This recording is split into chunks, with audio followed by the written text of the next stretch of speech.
Welcome to real బూ. నా పేరు ఆర్యన్. నేను real estate analyst and NRI portfolio మేనేజర్గా ఉన్నాను. 10 ఇయర్స్ నుంచి ఇదే ఫీల్డ్లో చాలామందికి బెస్ట్ ప్లాట్ ఎక్కడ ఇన్వెస్ట్ చేయొచ్చు అనే దాన్ని సర్వీస్ చేస్తూ ఉన్నాను. సో అయితే ఈరోజు మనం ఒక టాపిక్ గురించి మాట్లాడుకుందాం. అసలు ఎన్ఆర్ఐస్ చూపు అంతా కూడా హైదరాబాద్ వైపే ఉంటుంది. ఎందుకు అంత డిమాండ్? ఎందుకు ఇంత డిమాండ్ క్రియేట్ అయింది? అంటే ఇప్పటి లాస్ట్ టైంతో కంపేర్ చేసుకుంటే ఇప్పుడు అంటే లాస్ట్ ఇయర్ 9,000 కోట్ల ఎన్ఆర్ఐ ఇన్వెస్ట్మెంట్లు మన హైదరాబాద్కి వచ్చాయి. సో ఎందుకు సడన్ డిమాండ్ వచ్చింది? ఈ టాపిక్స్పై మనం అందరం కూడా ఒకసారి అసలు ఏం జరుగుతుంది, బ్యాక్ ఎండ్లో ఏం జరుగుతుంది, ఎన్ఆర్ఐల మైండ్ సెట్ ఏంటి, ఇన్వెస్ట్మెంట్ స్ట్రాటజీస్ ఏంటి, అసలు ఎన్ఆర్ఐలు హైదరాబాద్ని ఎందుకు సెలెక్ట్ చేసుకున్నారు? చాలా మెట్రో సిటీస్ ఉన్నాయి, చాలా ప్లేసెస్ ఉన్నాయి, బట్ హైదరాబాద్ని ఎన్ఆర్ఐలు ఒక హబ్గా సెలెక్ట్ చేసుకోవడానికి ఏదైనా రీజన్ ఉందా అంటే ఒకటి కాదు, రెండు కాదు, చాలా చాలా చాలా రీజన్స్ ఉన్నాయి. ఫస్ట్ ఆఫ్ ఆల్ అందరికీ అర్థమయ్యే రీజన్ ఒకటి చెప్తా చూడండి. ఫస్ట్ ఆఫ్ ఆల్ ఎన్ఆర్ఐ అంటే డాలర్తో గేమ్ అది. సో ఎన్ఆర్ఐలు సంపాదించేది డాలర్లో, మనం ఉండేది ఇండియన్ రూపీస్లో.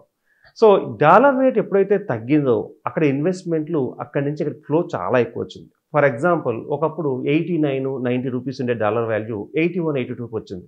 మనం అనుకుంటాం చాలా తక్కువ రేంజే కదా, ఇది ఒక 8 రూపీస్ 7 రూపీస్ అని. బట్ ఇది క్రోర్స్లోకి వెళ్ళేసరికి చాలా చాలా చాలా చేంజింగ్ అమౌంట్. సో ఇది ఎన్ఆర్ఐల్ని ఇన్వెస్ట్మెంట్ని హైదరాబాద్ వైపు తీసుకురావడానికి ఒక మేజర్ కారణం. అండ్ మరొకటి ఏంటంటే యూఎస్, యూకే, కెనడా, ఆస్ట్రేలియా ఇలా పెద్ద పెద్దగా ఏ కంట్రీస్ చూసుకున్నా అక్కడ ఏదైనా ఒక ప్రాజెక్ట్ కొన్నాము అంటే, లేదంటే ఒక హౌస్ కొన్నాము అనుకున్నాం, దాన్ని రెంట్కి ఇచ్చాం, దాని మీద వచ్చే రెంటల్ ఈల్డ్ 1.5-2% మాత్రమే.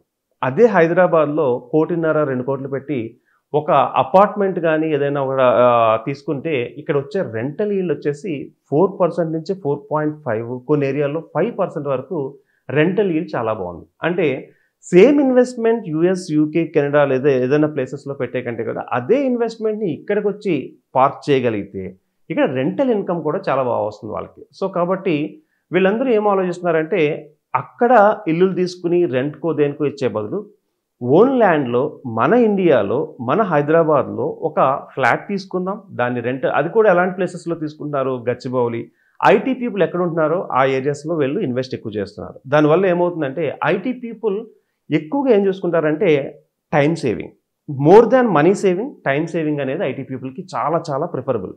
సో వేరే చోటకు వెళ్ళి మనం అంతా జర్నీ చేసే కంటే కూడా దగ్గరున్న ప్లేస్లో 60,000, 70,000, 1,00,000, 2 లక్షలు రెంట్లు ఇవ్వడానికి కూడా ఎక్కడా వెనకట్లేదు ఐటీ పీపుల్. సో ఎన్ఆర్ఐలు అంతా దృష్టి అంతా ఇక్కడే పెట్టారు.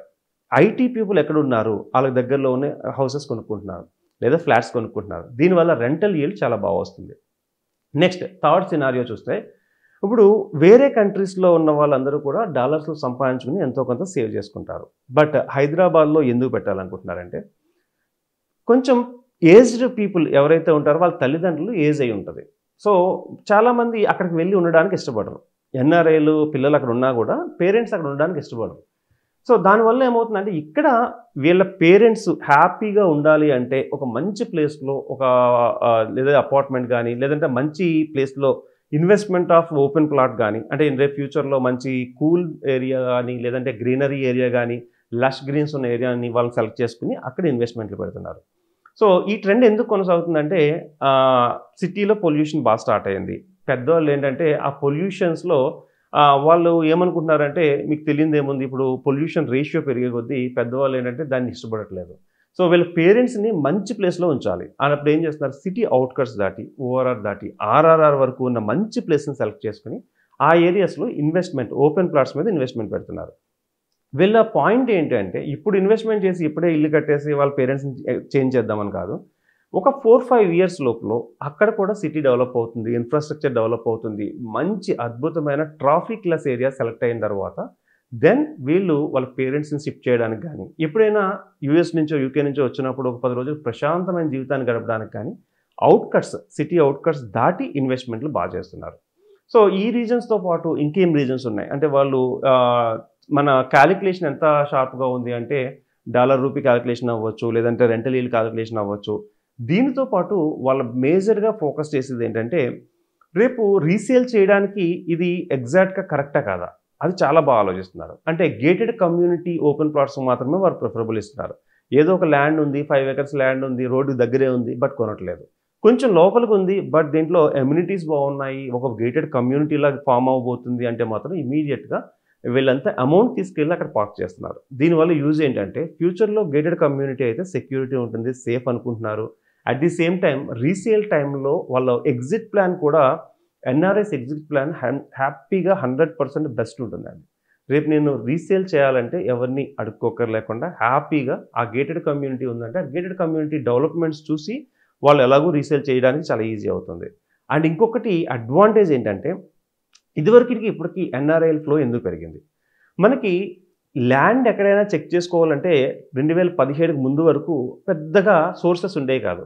ఇప్పుడు గవర్నమెంట్ వెబ్‌సైట్‌లు కావచ్చు, రెరా వెబ్‌సైట్‌లు కావచ్చు, ఇవన్నీ కూడా డాక్యుమెంట్స్‌ని లాయర్స్ కంటే ముందు వీళ్ళు చక్కగా వెరిఫై చేసుకుంటున్నారు. ఓకే. నిజంగా ఈ ప్రాజెక్ట్ కరెక్ట్ ఉందా లేదా? లేదా ఈ డెవలపర్ లేదా బిల్డర్ కరెక్ట్ ఉన్నాడా లేదా? ఎంత ఫాస్ట్‌గా అంటే ఒక ప్రాజెక్ట్ గురించి వాళ్ళకేదైనా ఇన్ఫర్మేషన్ తెలిస్తే ఇమ్మీడియేట్‌గా లొకేషన్ అడ్వాంటేజెస్ ఏంటి? అండ్ మాకంటే ఎక్కువ వాళ్ళే చెప్తున్నారు. ఎందుకంటే ఆ పాయింట్‌ని బట్టి అక్కడ లొకేషన్ అడ్వాంటేజెస్ మేమేమన్నా మిస్ అయినా కూడా ఆ ఏరియాలో ఈ ప్రాజెక్ట్ రాబోతుంది కదా! సో ఈ ప్రాజెక్ట్ ఎన్నాళ్ళలో కంప్లీట్ అవ్వచ్చు. సో మాకెప్పుడు రిటర్న్స్ రావచ్చు. ఇంత చక్కగా వాళ్ళకు అనాలిసిస్ చేసుకునే మా దగ్గరకొస్తున్నారు. నాకొచ్చే ఎన్ఆర్ఐ కాల్స్ అన్నీ కూడా మోస్ట్‌లీ వాళ్ళంతా కూడా ఎడ్యుకేటెడ్ అండ్ చాలా చాలా చాలా అగ్రెసివ్‌గా వాళ్ళు ముందుగానే తెలుసుకొని ప్రాజెక్ట్ గురించి వస్తున్నారు. సో ఎన్ఆర్ఐలు ఇదివరకటితో కంపేర్ చేసుకుంటే వేరే వాళ్ళ మాటల మీద బేస్ అవ్వట్లేదు. ఫ్రెండ్ చెప్పాడనో లేకపోతే వేరే వాళ్ళు మావయ్య చెప్పాడనో ఇట్లాంటివన్నిటిని పక్కన పెట్టి ప్రాజెక్ట్ కరెక్ట్‌గా ఉంటే ఇన్వెస్ట్ చేయడానికి ఏమాత్రం వెనకాడట్లేదు. సో ఈ రేషియోస్ అన్నీ కూడా హైదరాబాద్‌కి ఇన్వెస్ట్‌మెంట్‌ని పూల్ చేయడానికి చాలా చాలా కారణాల్లో ఈ కారణాలు వచ్చేసి మేజర్ కారణాలు. సో ఇది ఎన్ఆర్ఐల స్ట్రాటజీ. మీరు కనుక ఇన్వెస్ట్ చేయాలనుకుంటే మీకు ఎలాంటి డౌట్ ఉన్నా సరే నాకు కాల్ చేయండి. సో నా నెంబర్ వచ్చేసి 9391151121. ఎలాంటి డౌట్స్ ఉన్నా 100% నాకున్న నాలెడ్జ్‌ని షేర్ చేయడానికి నేను రెడీగా ఉన్నాను. Thank you.